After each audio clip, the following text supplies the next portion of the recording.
let me try to do two things in the same segment. Okay. We all know this has been a devastating storm throughout the whole Texas Gulf Coast region, and there are going to be tremendous needs that have to be met, and not all of those needs will be met by government. We will need partners, and as you know, the city and the county have set up a joint relief fund, the Hurricane Harvey Disaster Relief Fund, and that there are a number of people who have already stepped up, and I cannot be more pleased with the fact that our corporate leaders are really stepping up in a major way. And not only in terms of their financial contributions, but in terms of supplies and clothes, baby formula, you name it, that many of the people in our shelters need. Many of those things, or all of those things that I've talked about, have been provided by Walmart. And I cannot thank Walmart enough for their generous contribution to people in their moments of need. They're one of several corporations, but Dan Bartlett is here today as Executive Vice President of Corporate Affairs at Walmart, along with several people who are with him, flew in this afternoon to kind of look at take a look at what's happening at George R. Brown, the shelter, but they'd already provided a number of items that our people needed. And then to add to what they have already given, Dan also came on behalf of Walmart to make a contribution to the relief fund of $2 million. And so I really want to thank them for their generous contribution to this relief fund. It certainly is going to be needed as we move forward. And that's just one part of their give. The remaining portion is contributing another $18 million, a $9 million match.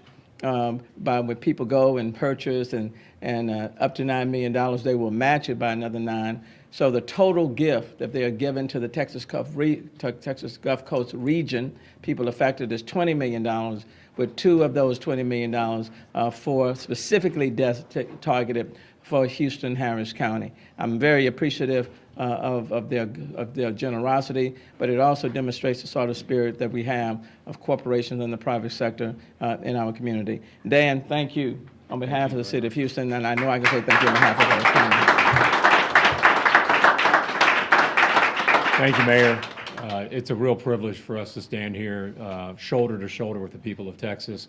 We are Texans ourselves. We've been in these communities for many years, and we hurt when our fellow Texans hurt. And as the mayor said, we've been here with our supplies, with our own associates. We've had over 11,000 of our own associates who've been impacted by this storm themselves, but they're working very hard, tirelessly, to get the stores back open so they can serve the customers, make sure they have the goods that they need. Our truck drivers have braved this bad weather. They've already made over 1,000 truckloads worth of supplies. A lot of that is water and other staple stock that is needed, particularly at the shelters. But today's announcement to say that we're going to step up even more.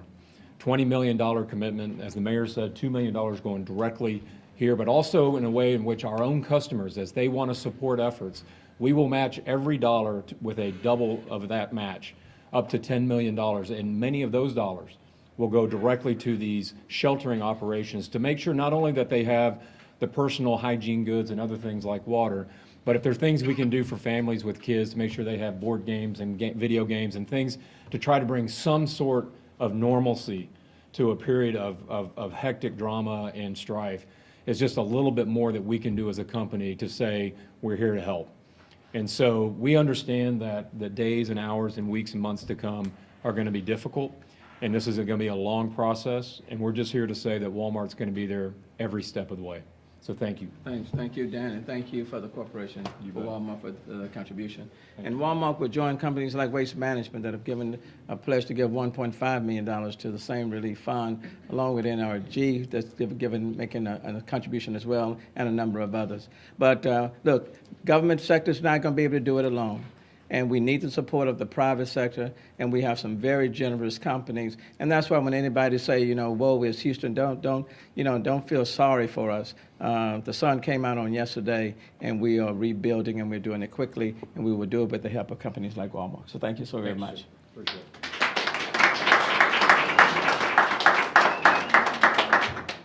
Now, if the regular gang will come on down.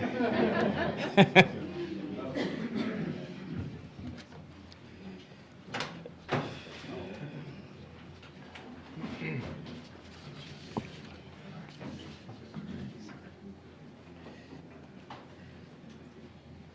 think I'm going to continue to start with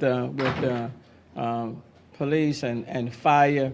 We continue the rescue efforts in the city, specifically as it relates to West Houston, up there where the water is being released from the Addicks and Barker Dam.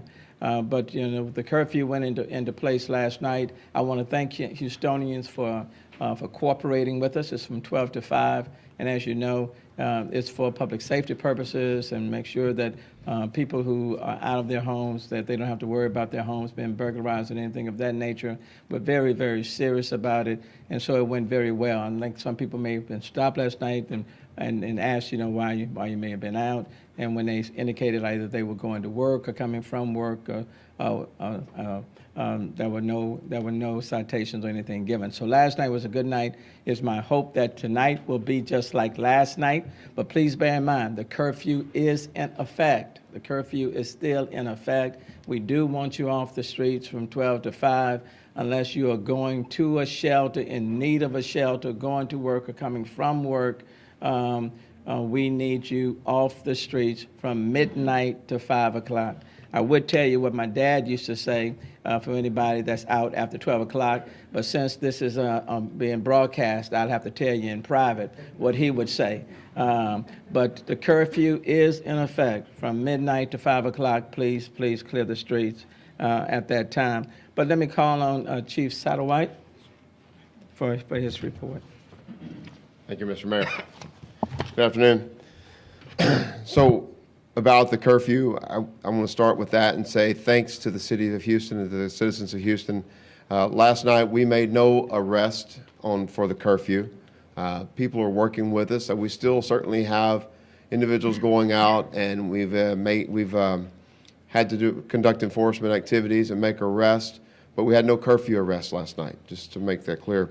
Tonight we ask again that people stay indoors. Again, it's for your safety. It's our ability to manage this situation and to take care of those people most in need. And so please adhere to that. Stay indoors if you can, and don't go out unless you have to. I want to say thanks to the citizens of Houston, the community.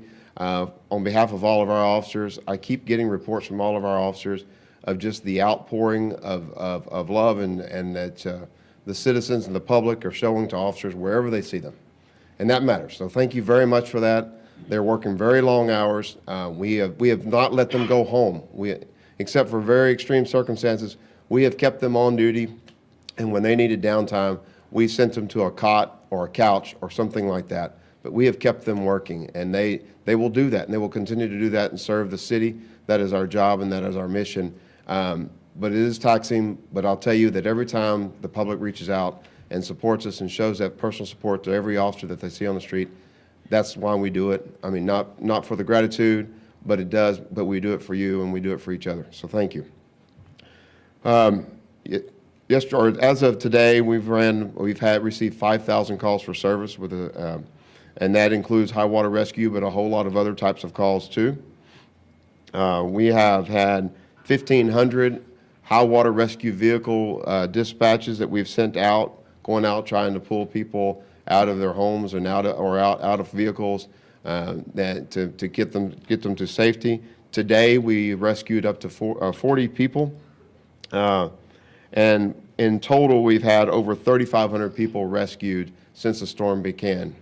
I want to also extend my thanks to all of our partners. It's not just the Houston police officers out there, it's the Houston Fire Department out there. It's so many other first responders that I know I'm going to get in trouble because I'm going to miss so many, but I do want to say thanks to the state and to DPS, thanks to the Coast Guard who have been amazing, thanks to some smaller agencies that have sent their people out and got them out here early and went to work in Williamson County, and thanks to Austin. And that is just a small percentage of the agencies, of the departments, of the people that are reaching out, our colleagues in the public safety sector that are coming to us, and the calls and the response is just unbelievable. We really appreciate that. And on behalf of Chief Acevedo, I really want to thank everybody.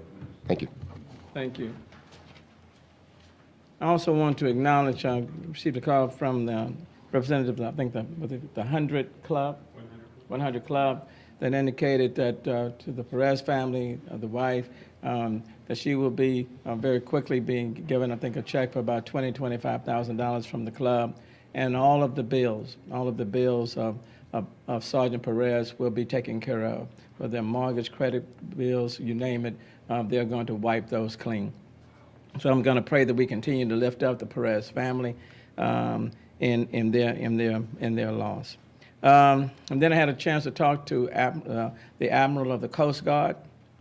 You know, they tried to go into the Beaumont Port Arthur area last night. It was very difficult because of the rain that they got, and I think they ended up getting anywhere between 20 to 24 inches of rain on yesterday. So they got quite a bit. This has been a storm that simply does not discriminate based on geography. They have been taking a look at the port, and they will be making some progress there, and hopefully our port, and I haven't talked specifically with Janice Longoria, but hopefully the port will be opening real soon. And then there were 2 ships that were scheduled to dock in the Galveston area last week, leading up to the storm on Saturday. One went to New Orleans, the other one went to Miami, and I think both of those ships are expected maybe to come in on this coming Friday, and I think there are about 6,000 passengers on those 2 ships. Let me call on now Chief Pena. Well, Chief Mann.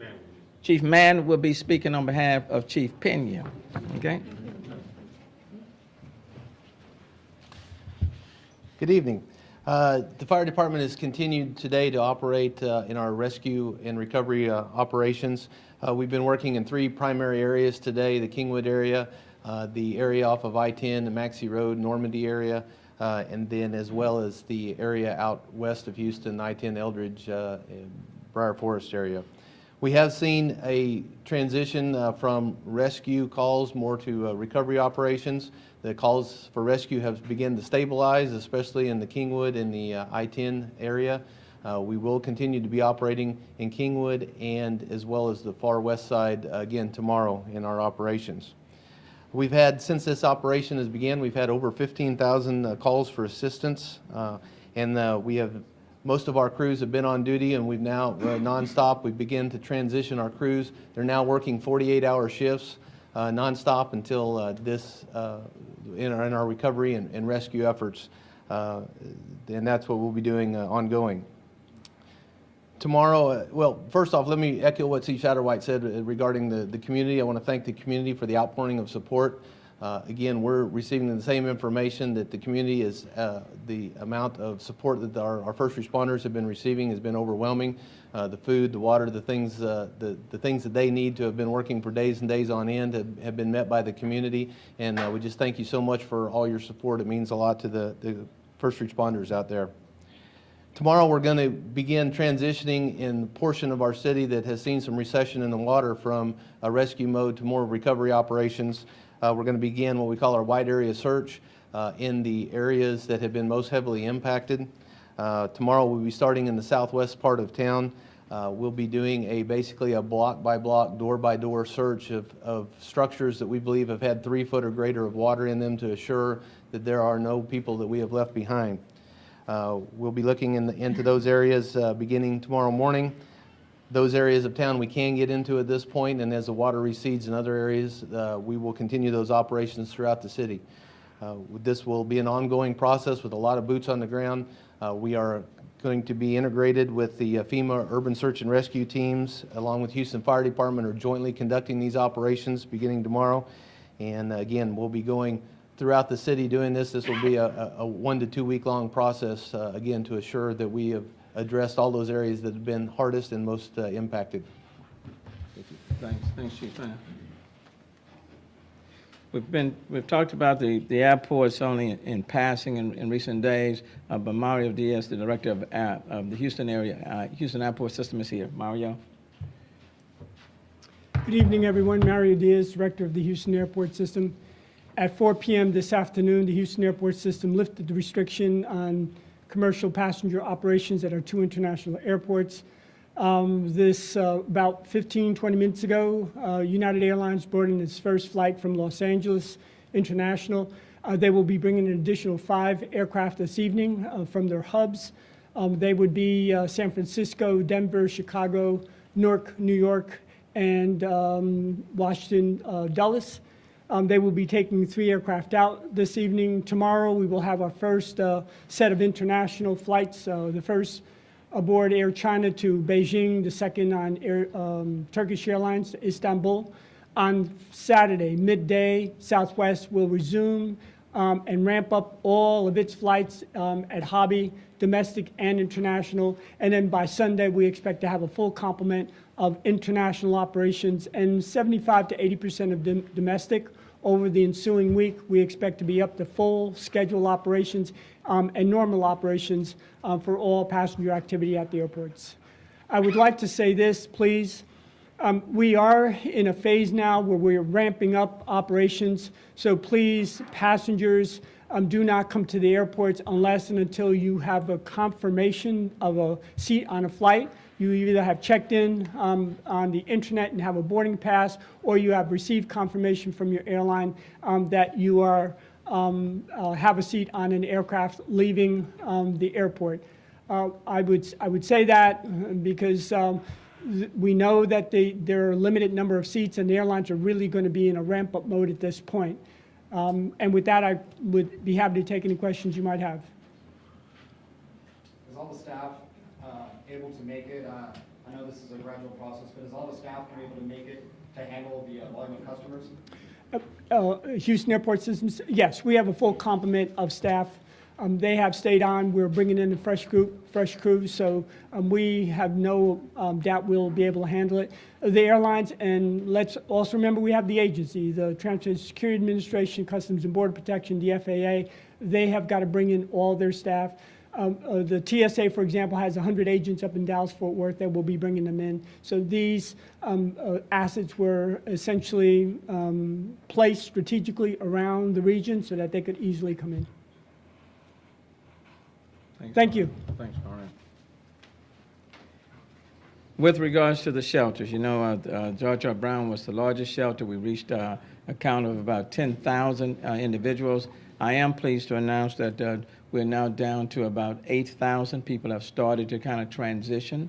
So that is good news. We are no longer accepting any new people. After George R. Brown, if people come in, we will take them by bus or some other mode of transportation to the NRG shelter. So the NRG shelter is now up, functioning, ready, available for them. And so if by chance, if you come to the George R. Brown, we will then transport you to the NRG. And so I would encourage any individuals who may need shelter to go to the NRG. I've talked to the county judge. There's plenty of space. They are well equipped to handle whatever needs that may exist, and plenty of space. So please, I would encourage you to go there. There is no longer a need to accept donations at BBVA. Houstonians have been very, very generous in their contributions and their donations. And so there's no need to accept any more at BBVA. I would ask you to go to the City of Houston website for additional details on how to donate. Certainly, we would not have been able to get people to the various shelters without the help of Metro. We certainly appreciate them. They have gone over and above board in meeting the needs of all Houstonians and people in the Metro service area. Karen Padman, chairperson of the board, is here. Karen. Thank you. I'm so glad to report that we are able to resume service tomorrow on a limited basis. Some of our major bus routes and some of our minor ones will go back into operation. We'll also have limited service on Metro Rail's Red Line. We will not resume park and ride service until Tuesday, and the HOV-HOT lanes and Metro Rail green and purple lines will remain suspended until further notice. But you can go to ridemetro.org and figure out all of the buses that we will have running, the portion of the red line that will be running, and the times of those running. We ask you to our public to be indulgent with us because things might not run as precisely on schedule and our next bus texting might not be quite as precise as we get back into gear, but we are getting back into gear. Our buses on the major routes will be running about every 30 minutes. Rail from Fannin south to Downtown Transit Center will be running about every 15 minutes. And we have also resumed medically necessary and life-sustaining Metro Lift trips today. We continue our support for the rescue operations, working with our community partners. We have transported over 7,600 people to shelters so far. Today, we're supporting 3 rescue command posts with 10 buses and police and safety staff at each location. Those are Kingwood, West Side at Memorial City Mall, and East Side at Fire Station 44 on Maxey Road. And we continue to coordinate with the Red Cross to ensure that their supplies make it to their destinations. We're coordinating with shelter operations to provide transport services as necessary. We have implemented a shuttle from the M.O. Campbell Center to a local pharmacy and shuttles from NRG to nearby major stores and pharmacies. I want to thank so very much the entire Metro staff and team for really giving it their all, as have all of the agencies represented up here and beyond out in Houston. So we thank you, and if you have any questions, I'm happy to answer them. Okay, thank you. Well done. Thank you. And Metro has done an outstanding job. With regards to trash pickup, we started our heavy debris pickup today, and that will continue to be ramped up. So we started the heavy trash pickup today. And then with respect to our regular trash pickup, the regular trash pickup will resume tomorrow. So the regular trash pickup, that is not the recycling, okay, of those other elements, but the regular trash pickup will resume tomorrow. What I've indicated to my staff and team and partners, we need to get back into operation. I think we can do more than one thing at one time, but we still have to address the needs of so many who find themselves in a stressful situation, but we need to get back to our regular business order. And so regular trash pickup will begin tomorrow on Thursday. The heavy trash debris pickup started today. I anticipate there will be a lot of debris. And we're going to move as expeditiously as we can, working in partnership with FEMA to get this heavy trash pickup up as quickly as possible. So we're going to do our very best to push the pace, and I appreciate FEMA and the feds working with us in partnership in this effort. Centerport, Floyd, you're here. You want to just tell us where we are? Yes, sir. Thank you, Mayor. CenterPoint Energy is pleased to report that because the floodwaters have receded, we've been able to make progress in restoring electric service. Over the last few days, the outage count has remained steady at 100,000 customers out, although we've restored 120,000 over the last 24 hours. The number now of customers without electric service is down to 75,000. We've been able to do a lot of field surveillance and assessments, and we've verified that 32,000 of the remaining 75,000 customers are out in areas where our equipment and our people cannot get to those outages. The water will continue to recede over the next few days, and we're going to be at it, but we're excited to report that we're making progress in getting electric service restored. I also like to advise you that since Hurricane Ike in 2008, CenterPoint Energy has fully deployed a smart meter system on the electric side of our business. And the smart meters tell us where the outages are. We can see exactly where they are. We can see how many customers are impacted by a problem. So there really is no need to call us to tell us about power outages. We would like for you to call if you see a down power line. That's a safety issue. But in terms of reporting outages, we know exactly where you are, and we're working to get those outages restored as soon as possible. In our natural gas utility operations in the Houston area, the system's performing well and we're basically at normal operations. We want you to call us for safety issues. If you smell natural gas, please leave the area immediately. Go to a safe place and call us at 888-876-5786. 888-876-5786. Mayor, we're making progress and we will stay at it until we get everyone back in service. Thank you. Thanks, Floyd. Appreciate Centerpoint for just being on it. May I say one thing, Mayor, Sure. about the electricity? Thank you. In regards to the electricity, when the power comes back on, that's a good thing. What we're finding out a lot of times is that if people vacated the house in a haste, in an emergency, and they have an electric stove, for example, and they left their food on the stove, the power was off, no big deal. But as soon as the power kicks back on, the food is still on the stove, and that could be an issue. So if you had to evacuate your home, if you had to leave in haste, we recommend that that's one of the things that you guys that you are mindful of when you get back in your home. Okay, make sure that anything that's electrical that may be affected when the power comes back on, that you secure it. Okay. Thanks, Chief. I know people are wondering, okay, house has been damaged. I need to get it repaired. What do I do? How do I get help? Where's the help going to come from? What's the steps I got to go through? I'm in a shelter, but I want to transition out of the shelter as quickly as possible. What do I need to do? What help is available for me? Those are all very important questions. And one of our key partners, and in fact to say our key partner in this, happens to be FEMA, and we're two partners, FEMA as well as Housing and Urban Development. Dwayne, my good friend. Yes, sir. I love me some FEMA, you know.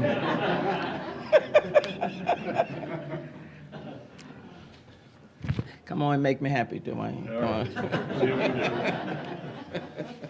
Good evening, everybody. We continue to support our state and local partners as we respond to the disastrous event that has occurred here. We are, of course, still focused on life safety and life-sustaining issues, but as others have explained, we're slowly being able to transition into the recovery mode. As we do that, as I've emphasized before, one of the most important things you can do is register with FEMA for disaster services. One of the ways that we're going about doing this is by having our disaster survivor assistance teams go to the shelters and register folks that are still there. I'm happy to say that tomorrow we'll be able to expand those teams out into several more shelters so we can get as many people as possible registered. If you are in a safe place, if you have already transitioned out, or you're staying with friends or family, or you're able to stay home but still were impacted, we recommend that you call the 1-800-621-FEMA line to register, or if you have a smart device or access to the internet, disasterassistance.gov, and you'll be able to fill the forms out and get registered through that. We appreciate it. Thank you. I want to thank Dwayne, and just before we started this press conference, I talked with Director Brock over FEMA, and Director Brock will be flying in on this coming Friday to meet with me to talk about the steps that we need to go forward.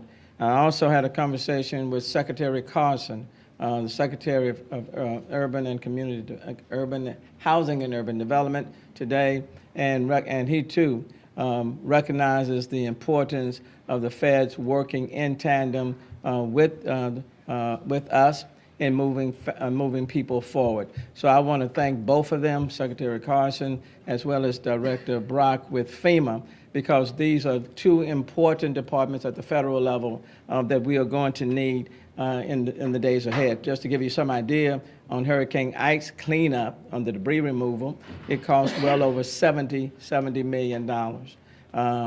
And FEMA advanced about $50 million of that so we could get started. We're going to need a lot more of that this time around, because I anticipate we're going to have some heavy trash debris out on this, in the front of people's homes, in the apartments space, and we just need to get that up as quickly as possible. I simply don't want to see it out there for a long period of time, but we're going to need their help, and I appreciate their support. The reservoir, with respect to Addicts and Barker, you know, this is one of the situations that is continuing to create a lot of stress on families, on homeowners in the area on the west side of Houston, and with the release that's coming from those dams. Steve, you want to kind of give us an update on that? So we just got an update from Corps this afternoon that the reservoirs thankfully have peaked in terms of their ponding levels, so that's a good thing. They're going to maintain their current discharge rate, which is slightly less than what they said they were going to do yesterday, so that is also a good thing. One of the problems that we're having is on the west side. People are flooding now as a result of the discharges, and they're concerned about the water level getting higher, but since we're maintaining the discharge coming out of the dams, the water level is going to stay the same. We are getting questions about how long the Corps is going to be discharging at the particular rate. They're going to monitor that on a daily basis, and they will advise us accordingly. So that's where we currently stand today. Thank you. Thank you. That is one issue that is beyond my ability to control, but I certainly feel for the homeowners in the area. And then lastly, we on the Northeast Water Plant, which was a few days ago, there was some concerns about whether or not water would be contaminated, whether or not we could keep that Northeast Water Plant up. And so let me call up Jeff. Where's Jeff? Let me call up Jeff for his lengthy presentation on the status of the Northeast Water Plant. I'll try and be brief, Mayor. The Northeast Water Plant is back into normal operations. The water for Houston is safe. I know there have been some boil orders for some of the utility districts outside the city, but Houston water is safe to drink as is. Thank you, sir. Thank you. And I think that's a good place to at least end our presentation. The system is back to normal with respect to the Northeast Water Plant. The water is safe. The airport systems are back, have renewed their operation, which is good. Metro, in large part, is started back its operations. With respect to solid waste, the trash pickup will resume its normal operation. Power outages are down to 75,000, so we are moving back and getting into operation. So it's my hope that in spite of how massive this storm has been, that the city of Houston will quickly move to get back to where we were and then even go beyond that. So having said that, stop and take any question you may have. I have a quick question. There's been corporate giving, there's been individual giving, there's been volunteers left and right. I don't know how much time you've had to spend on social media, but I have. And I've noticed something that I haven't noticed since 2003, which is when I moved here. The communication amongst people in Houston and just sort of their positive posts on everything. I see a change that I actually have never seen in the years that I've lived here. Do you, in your opinion, do you think Houston has, in one way or the other, and its people changed? You see a change for the better? Well, I mean, who's the mayor? I mean,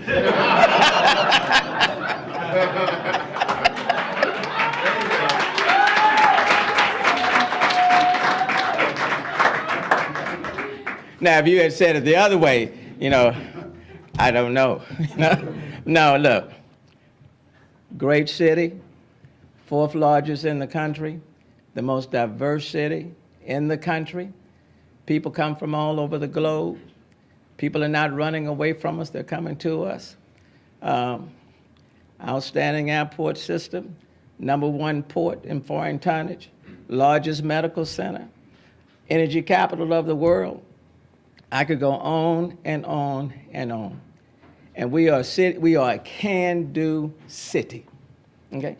Doesn't matter the challenge, we believe we can do it. And if you challenge us, Houstonians are very competitive. And I think for many Houstonians, we feel good about who we are, okay? We may not all speak the same language, have the same religion, and even our social economic backgrounds may be different. But when push come to shove, we are all Houstonians. And this week, we have seen it at its best. Democrats, Republicans, you name it, independents, we've put that aside, and we recognize that we're all in the same situation right now. That's good news. So I appreciate the question because it demonstrates the true spirit of Houstonians. I'm very, very proud of the city, and I will say, it's not about me, but I am a product of the city that has transformed itself for the better. Okay. Yes, sir. On another note, we see today the county announced the finding of this family in a van, unfortunately, that passed away. Yes. Because of what happened. Yes. As water goes down, people are worried that we're going to start to find more. Are you worried about that particular part of actually the reality that we're living right now? Because we still have high water levels and a lot of people missing, 20 according to the chief of police. And so people are worried about what we're going to be finding after the water starts. And I'm hoping we will not find any more. That's my hope, and I don't abandon that. We have a number of shelters, and a lot of people in a lot of shelters. So if people are missing loved ones, hopefully they're in one of our shelters. That's my hope. But we're going to take it. We're going to take it one day at a time. But for now, and even later, I'm going to hope that there will not be anyone else who will have lost their life as a result of this massive rainfall. And if Mr. Ortiz could, he speaks Spanish apparently. I know you do too. But he would like to say something in Spanish about the airport so the people that are listening. I know you do. I apologize again, sir. Now, I'm beginning to get a little bit sensitive around here. You're not going to even try my Spanish. I'm willing. I'm willing. I'm listening. We all are. Okay, mi casa, su casa. Mario, come on. Come on, Mike. Thank you, Mayor. Bueno, en respuesta a su pregunta, le puedo decir que empezando a las 4 de la tarde, empezamos a recibir líneas aéreas, vuelos aéreos en los 2 aeropuertos de Houston. Como a las 6 recibimos el primer vuelo de Los Ángeles, que es un vuelo de United Airlines. Vamos a recibir 5 más esta tarde y vamos a ver 3 vuelos salir de Houston esta tarde. Mañana vamos a ver los primeros vuelos internacionales. El primero que va a salir a Beijing, China, y el segundo a Estambul, Turquía. El sábado, Southwest Airlines empezará vuelos domésticos e internacionales, principalmente a América Latina, México, empezando como al mediodía del sábado. Entonces, para el domingo vamos a tener un horario completamente internacional y, por ejemplo, de 70-75% de los porcentajes de los vuelos domésticos. Señor, y quiero que diga algo importante porque en social media han estado poniendo cosas que son falsas, fotografías de aviones inundados. ¿Nos puede decir si los aeropuertos, su estructura, sus edificios están seguros? ¿Recibieron algún tipo de daño que el público deba saber? No. No abrimos los aeropuertos si no estuvieran bien.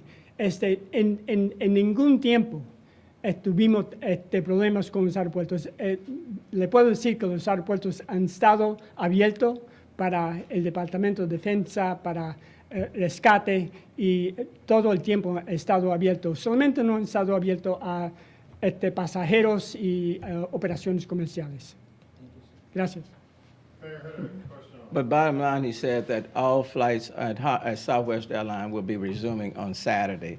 That's basically what Mario said in that statement.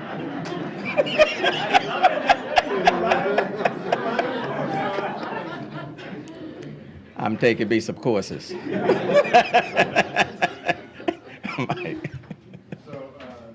clarify on the shelters, you were Yes. saying anyone who comes in the door, the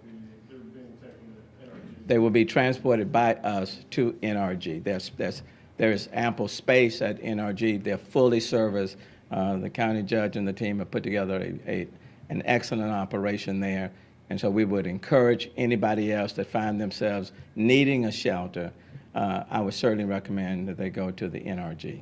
What is the role of Toyota Center? Was that just a temporary relief valve? Like what's happening? That was an overflow from the George R. Brown. When it got up to 10,000, we really needed an overflow. And so we used the Toyota Center as an overflow. That facility will soon be closing, and then we will go back to, they will go to the NRG, go back to the George R. Brown. And you mentioned various top federal officials that you've spoken with. Yes. FEMA, HUD, Secretary Perry. Yes. Have you had a chance to talk to the president directly about the sorts of things you were talking about today, the sense of urgency? I have not talked directly with the president, but I have gotten a call indicating that we are trying to connect. So, Secretary Carson today, along with Director Brock from FEMA, of course, Secretary Perry, and then on yesterday, they did reach out to me from the White House, and I look forward to having that conversation. Mayor, we talked to Ryan Reed with the Astros earlier today. Yes. 2 hours ago. Talked about your efforts for the game Yeah. this weekend. What did they decide? They want us to do it. They Yeah, want to bring- I want them to play. They're going to play. They're going to bring people from the Georgia around over to the game. Oh, now that would be, yeah.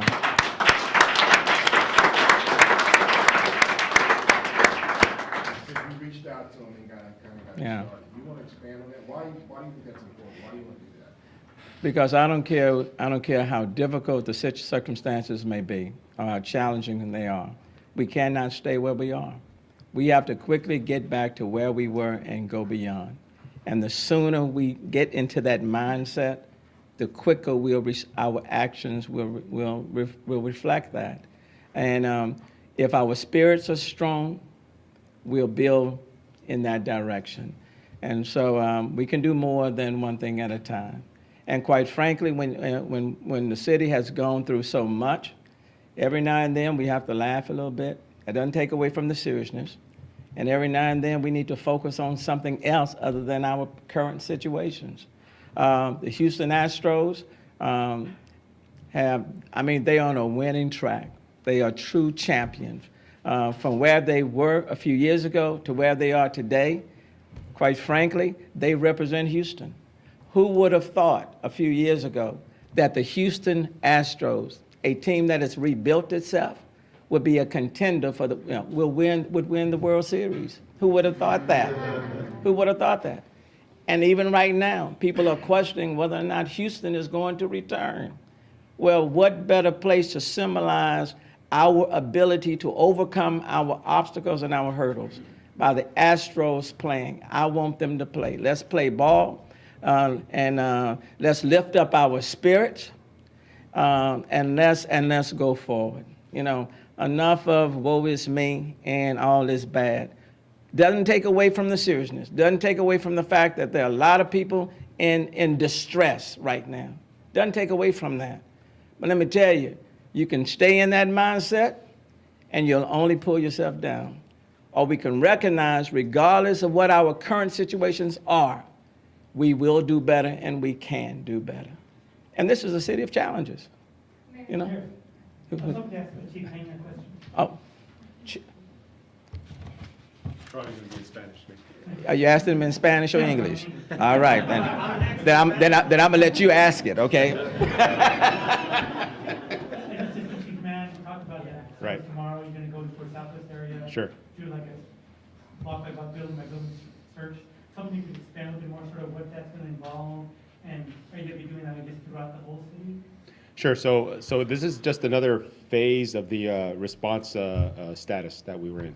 Okay, we have to do a door-to-door search to ensure that we are looking at every house that was inaccessible initially. And yes, we're going to be doing this same type of approach in various areas around the city that were impacted and we were not able to get to because of inundation.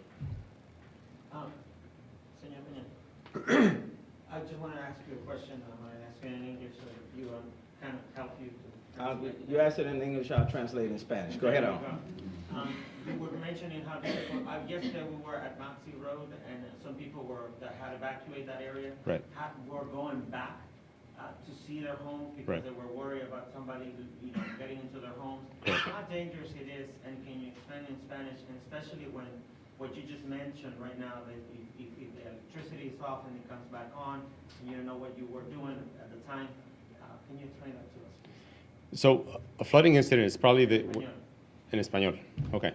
Mire, una situación cuando tenemos una inundación es muy peligrosa, ciertamente cuando está pasando, pero también después del incidente, especialmente si las utilidades están vivas, puede haber mucho peligro. Así es que recomendamos que no entren a esas áreas hasta que el Departamento de Bomberos y el Departamento de Policía hayan asegurado que está,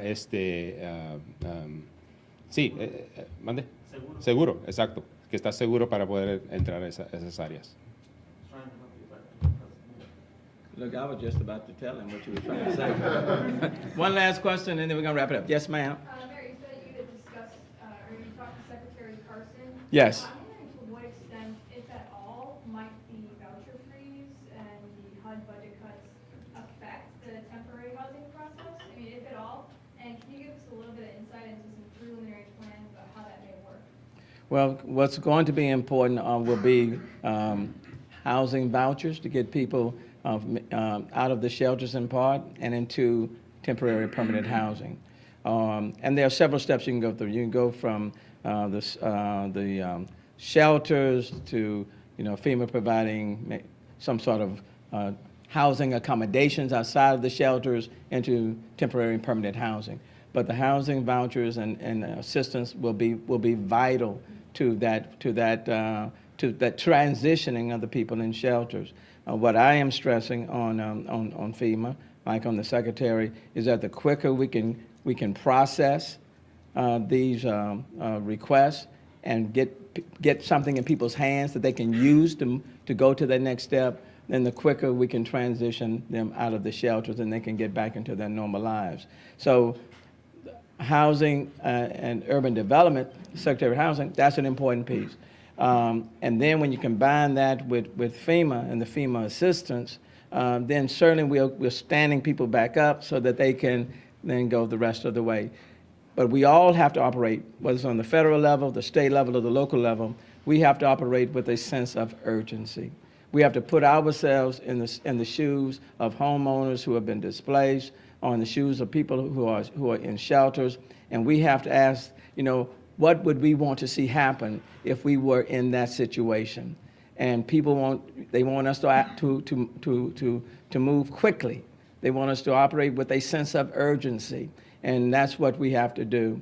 Because in large part, we're not going to be evaluated on what happened leading up to or while we were in the storm. We're going to be evaluated on what happened when the storm passed and people are now trying to transition. So we got to go all of the way, and we're really going to need the help of our federal partners to make that happen. And I appreciate the conversations. They reached out to me, and I appreciate that. And the director of FEMA is flying into Houston this coming Friday, and I appreciate that. Mayor, we've had a lot of people approach us on social media and also contacting us about donations. They want to drive to the GRB. What can you tell them? Go to a different location. I mean, there's many people down there. Can you? There are different shelters. With respect to donations, there's no longer, we're not accepting them anymore at the BBVA. Houstoners have been very, very generous, so we appreciate that. I would say go to our website on where donations can be given, but there are a number of shelters all over the county, all over the city, and I would ask them to go in those directions. It's not so much, and I appreciate what they have done up to this point. But see, sometimes we give, and then sun is up, we get back in our regular course of business, But there are going to be many people 3 weeks from now, 5 weeks from now, who are still going to need some assistance. And so what I would say is that at this point in time, I think we're in good stead at this point in time. But please hold on to that same spirit and that desire to give 3 and 4 and 5 weeks from now. But I certainly appreciate their generosity. I know you get sick and tired of me, so I'm going to cut it off, and we'll meet again soon. Thank you. Thank you, Mayor. Thank you.